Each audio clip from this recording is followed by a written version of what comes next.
खबर विस्तार से अब जिसकी चर्चा करेंगे, जिस खबर की विस्तार से, वो बेहद महत्वपूर्ण खबर है। वो खबर है छत्तीसगढ़ से, जहां नेता प्रतिपक्ष चरणदास महंत ने एक बार फिर से विवादित बयान दे दिया है प्रधानमंत्री नरेंद्र मोदी के विरुद्ध।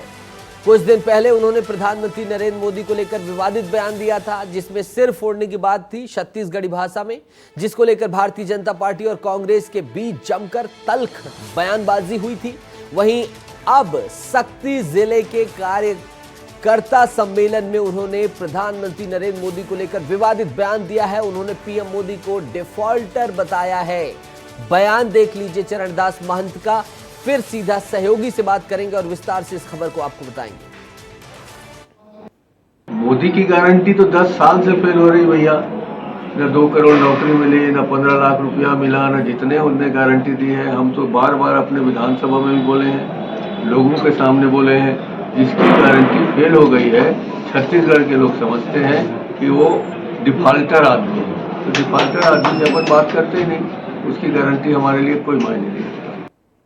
डिफॉल्टर आदमी से अपन बात करते ही नहीं, उसकी गारंटी कुछ अपने लिए मायने रखती ही नहीं। आशीष हमारे सहयोगी जुड़ गए हैं, सीधा बिलासपुर से उनका रुख करेंगे। आशीष, इसकी हनक कोरबा तक जा सकती है इन बयानों की। कल प्रधानमंत्री मोदी ने पलटवार भी किया, लेकिन चरणदास जी हैं कि मान ही नहीं रहे हैं।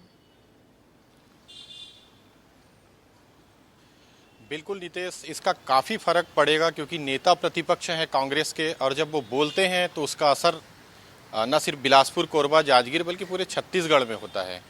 तो कहीं ना कहीं पहले उनका मोदी के सर को फोड़ने वाला बयान और अब ये, तो कुल मिलाकर के बिलासपुर सीट में जो चर्चा है कि कहीं ना कहीं देवेंद्र यादव जो यहाँ मेहनत कर रहे हैं सुबह शाम, इस तरह की बयानबाजियों से कहीं ना कहीं उसका नुकसान होगा कांग्रेस को।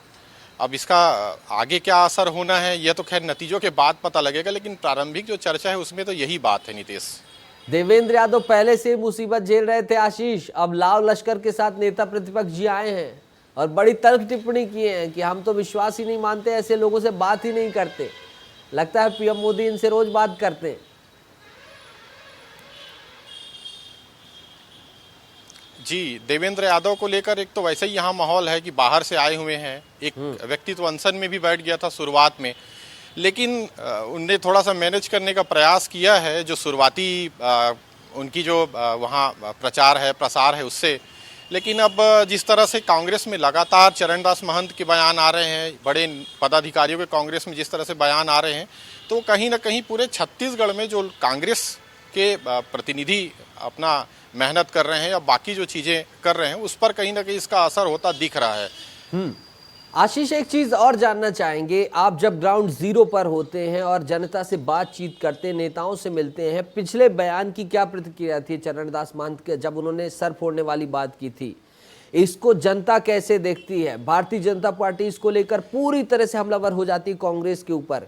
क्या बयानों का इनका नकारात्मक प्रभाव पड़ता है? मैं बिलासपुर की बात करूं और या बाकी जो सीटें हैं कोरबा और सक्ती की, तो बिल्कुल इसका नकारात्मक ही असर पड़ रहा है, क्योंकि प्रधानमंत्री जो है संवैधानिक पद पर हैं और उसके लिए इस तरह का बयान, चाहे वो डिफाल्टर कहें, चाहे उनके सर फोड़ने की बात कहें, लोगों पर इसका असर तो नकारात्मक ही पड़ता है। और बिल्कुल मैं जब भी ग्राउंड जीरो पर लोगों से बात करता हूँ तो वे मोदी को लेकर के थोड़े से संवेदनशील हो चुके हैं। मैंने अभी 10-15 गाँव का दौरा भी किया था हाल में चुनावी चौपाल को लेकर। तो जो कांग्रेस के गढ़ के गांव हैं, वो भी महतारी वंदन योजना और मोदी की जो चलाई जा रही जो प्रधानमंत्री आवास योजना और बाकी जो योजनाएं हैं, उसको लेकर के कहीं ना कहीं पॉजिटिव हैं। और उनका कहना है कि वे इसीलिए थोड़ा सा जो झुकाव है उनका कांग्रेसियों के गढ़ के जो गांव हैं उनका, तो वे रुख कर रहे हैं भाजपा की तरफ।